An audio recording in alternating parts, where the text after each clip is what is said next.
Olá, eu sou o Roberto Amado. Eu vim falar aqui com vocês sobre esse livro aqui, que propõe ensinar aos leitores como se ter um bom desempenho nas redações para vestibulares, como Enem, FUVEST e Unicamp. E vou falar um pouco de mim, como é que eu cheguei a desenvolver essa capacidade de dominar o texto. E acho que é um bom exemplo para o futuro de vocês. Eu comecei a escrever muito cedo e tinha uma tradição familiar na minha história de literato e de jornalista. Eu sou sobrinho do Jorge Amado e a minha família Amado, não só por ele, é a família que tem mais membros na Academia Brasileira de Letras. São 4 membros, né? Futuramente eu, né? 5 e outros. Mas a minha afinidade com a escrita, ela vem de muito jovem, por conta dessas influências familiares. E muito cedo eu comecei a escrever livros de todos os tipos, né? Primeiro ficção, depois não, ao mesmo tempo, né? Livros de reportagem, e eu também comecei paralelamente uma carreira de jornalista. Sou formado em jornalismo e tenho uma carreira jornalista de mais de 40 anos, trabalhando na grande imprensa paulistana. Os 2 trabalhos me levaram a ter um domínio sobre a escrita muito íntimo. Bom, eu sempre escrevi todos os dias, é uma atividade completamente incorporada à minha vida. De modo que geralmente, eu escrevi romances, né? São 4 já são publicados 6 livros. Um deles, o livro infanto-juvenil, foi dedicado ao Jabuti. Também tive uma experiência, graças a um livro, a minha obra, né? Logo no início eu fui representante do Brasil no International Writing Program, nos Estados Unidos. Passei um ano lá, fazendo atividades literárias e palestras e dando apoio aos cursos de escrita criativa na pós-graduação da Universidade de Iowa. Escrevi para alguns jornais americanos. Depois aqui eu tinha uma carreira também de jornalista, estou tendo, né? Também me dediquei à tradução de inglês e espanhol. Nessas etapas da minha vida, essas referências que foram tão importantes para mim, eu aprendi algumas coisas. Por exemplo, quando eu fui para os Estados Unidos, eu fui porque eu tinha já um trabalho de escritor. Já eram 3 livros de ficção que eu tinha escrito, né? Você sabe que ficção é um gênero amplo que cabe vários tipos de obra. Então, os meus eram romances, eu tinha até uma ficção científica. E foi muito importante escrever essa ficção científica para eu ser escolhido para ir para o International Writing Program, que foi uma coisa muito decisiva para mim. E lá aprendi uma das coisas importantes que eu trouxe desse programa. Fiquei um ano lá, né, convivendo com 32 escritores de 32 países. Eu representava o Brasil, mas tinha outros ali. E uma das aprendizados que eu tive nessa passagem foi extrair algumas técnicas de criação de romance, criação e de técnicas de romance. Técnicas bastante práticas, né? O que a gente chama de workshop ou oficina. E eu trouxe isso nos anos 80, esse conhecimento, e passei, desde 1980, final de 80, a dar essas oficinas de criação. Tinha até um nome, Desafio do Romance. E eu até hoje dou isso, né? Se popularizou muito essas oficinas, mas eu fui uma espécie de pioneiro. Também o Prêmio Jabuti, por exemplo, que foi até uma incursão diferente minha, porque isso foi graças a um livro infanto-juvenil chamado As Aventuras de Yacht, o Índiozinho, que eu escrevi. Eu, em geral, escrevo literatura adulta, Eu escrevi esse infanto juvenil, porque naquela época eu estava convivendo bastante com meu filho era recém-nascido, eu contava histórias para ele, eu resolvi escrever esse livro. Aí vocês podem ver que existe dentro desse espectro da escrita, né, existe um aspecto criativo, certo? Que vocês vão ter que guardar na cabeça, que é a criatividade. Outro aspecto que é a técnica, que uma ferramenta que você adquire com a prática. Claro que existem, né, outras pequenas técnicas e que eu, inclusive, eu desenvolvo no meu livro. Mas esses são dois fatores importantes dessa atividade, desse ofício de escrever, que não é só para escritores, é para todo mundo, inclusive para aqueles candidatos que querem entrar na academia, no Enem, fazer o Enem, fazer o Unicamp, fazer a FUVEST ou outros vestibulares. Bom, então vamos lá. Eu falei que as duas ferramentas importantes para escrever um bom texto, e particularmente literatura, ou todos os textos, mas aí eu vou falar da literatura, é a criatividade e a técnica. Sobre esses dois, acima dessas duas ferramentas, existe um conceito que prevalece sobre tudo. O ato de escrever é um ato de pensar, é uma tecnologia que você adquire de transformar os seus pensamentos em escrita. Então você precisa pensar. Isso quer dizer o seguinte: você não pode escrever mecanicamente, repetindo frases ou repetindo ideias.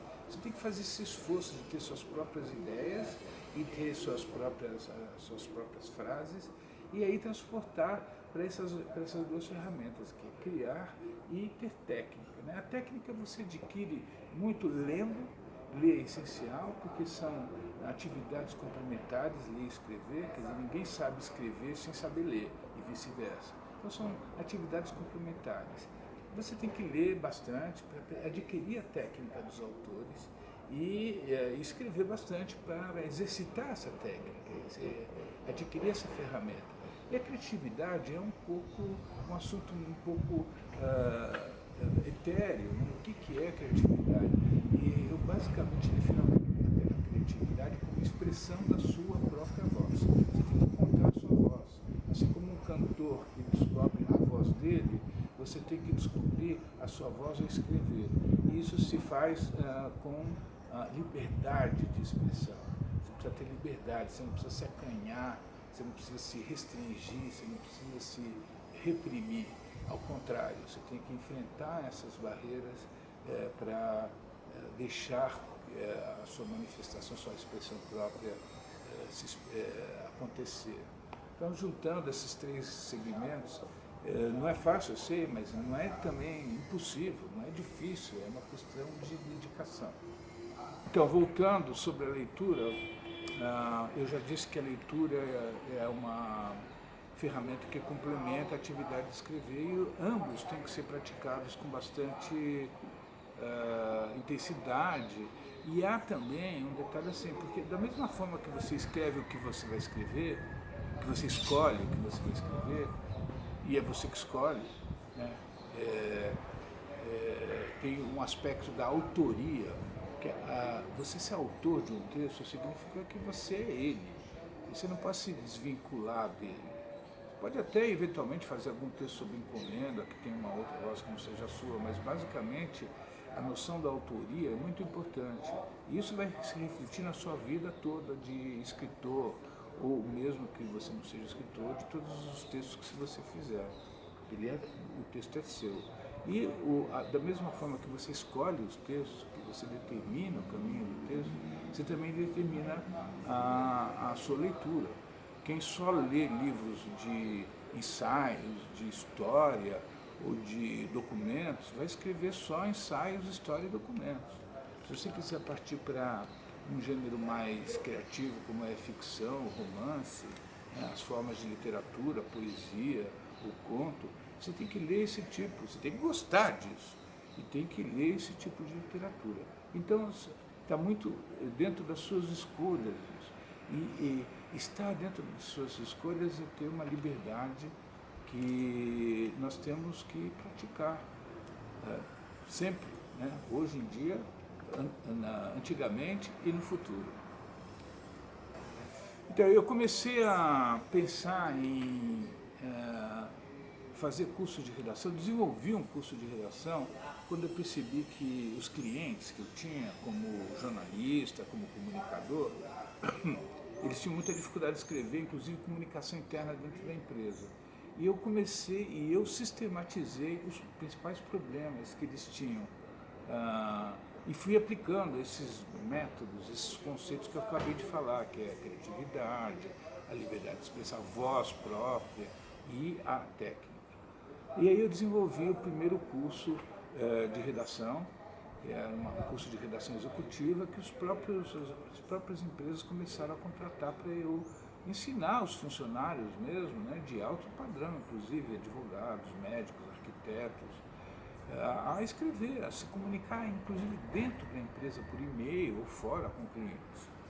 E então aí comecei também a gostar dessa atividade, a me interessar por ela e achar que eu tinha identidade com essa prática de ensinar. Né? Ensinar é uma coisa que não tem muitos parâmetros, você tem que desenvolver conhecimentos como esses que eu acabei de falar, que é técnica, atividade, liberdade. E então aí eu recebi a proposta de um editor para escrever o livro primeiro sobre o meu curso de redação para profissionais e depois ele pediu para escrever esse livro que é fácil escrever para o Enem e outros vestibulares. Esse livro, a forma com que o conteúdo desse livro, ele se baseia nas dissertações argumentativas. As dissertações argumentativas, elas seguem o exemplo dos textos acadêmicos. Quando você está na academia ou na faculdade, você tem que escrever, os teus textos eles têm um formato específico.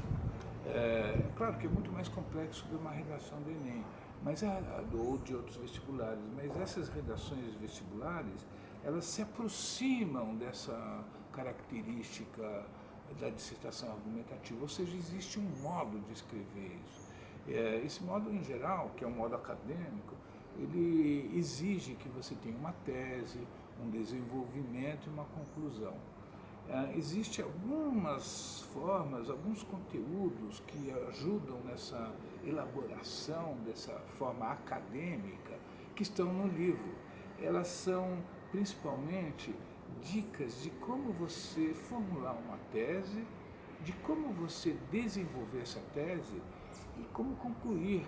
E eu posso te dizer que até que a tese e o desenvolvimento se erra muito, mas a conclusão é o item que mais se erra na redação, na dissertação argumentativa. Eu sei porque eu trabalho para um site de correção de redações para vestibular e eu já corrigi mais de 9.000 redações. E eu vejo sempre o grande problema, o problema mais comum dessas redações, né? Claro que existem muitas redações boas e outras ruins, mas as redações argumentativas, elas consistem de 3 grandes blocos. Um é a tese, é a ideia que você vai colocar, outro é o desenvolvimento argumentativo dessa ideia e outra é a conclusão. E nesse livro eu explico como desenvolver esses 3 blocos, dicas de elaborar de maneira diferente essas 3 etapas da redação. Eu posso dizer que normalmente o principal problema dessas redações é a conclusão. Geralmente porque é necessário ter uma proposta de intervenção, mas isso eu explico no livro. Eu sei que esse item é o que mais prejudica as redações dos candidatos, porque eu trabalho para um site de correção de redação, já corrigi mais de 9.000 redações e eu percebo que o principal problema mais comum, a ocorrência mais comum, que mais dificulta essas redações é a conclusão ou a proposta de intervenção. Quando eu falei do texto acadêmico, eu estou reproduzindo aqui uma experiência que eu estou tendo, já tive. No momento eu faço doutorado em literatura na USP e tenho que justamente elaborar uma grande tese, estou elaborando. Minha tese é sobre romance de 30, que foi um movimento muito... Eu estou também me reportando a uma experiência que eu estou tendo no momento, que é...